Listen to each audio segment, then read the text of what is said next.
Hey folks, Daily Landsblog for the 4th of July 2020. 4th of July, hey, to our American family members, viewers, whatever you would refer to yourself as, happy 4th of July. I hope that the rest of this year is way better than the first part of this year for all of you. And I hope in particular November the 3rd that you make the right choice. Ooh, he mentioned the American election. I can start to read now the messages that we're going to get. Hey, Landsberg, quit talking about politics. Stick to sports or stick to mental illness. Well, you know what? I didn't pick anybody there. I just said I hope you make the right choice.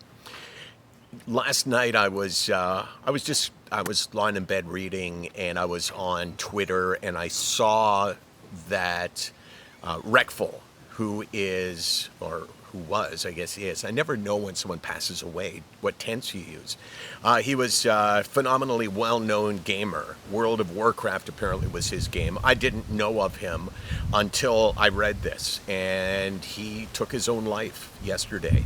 And the messages of sorrow were so profound, but the messages repeated over and over, a theme that, you know, you'd like to think that it's gone, but it's still there. People saying, oh my gosh, I guess money doesn't make a difference. I guess that fame doesn't make a difference. I guess that all of that couldn't keep him alive. It's like, no kidding, people, no kidding.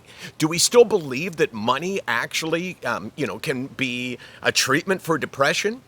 He did a whole bunch of interviews with a Dr. K on his podcast. Dr. K is a psychiatrist, and just looking at these now, so heartbreaking knowing what we know. But he was a guy that suffered from severe depression. The poor parents, oh my God, Case, listen to this, when he was 4, his 11-year-old brother took his own life. Oh God. And that shaped his life. And I don't know whether the depression that he has suffered throughout his life is a result of trauma as a kid, or maybe there's a genetic link. It's just so tragic and just so sad. And I think there's so many lessons we can learn from his life. And I also, on the same subject, I saw a UBC study that said that suicidal thoughts, suicidal ideation, the idea of taking your own life, is substantially increased during COVID-19. Not a surprise, but I just worry about what we're going to be left with when the virus leaves us. There's going to be a lot more mental illness than there was pre-virus, and let's face it, there was plenty back then. SickNotWeak.com, 24 hours a day. What do you think, Case? Are we going down?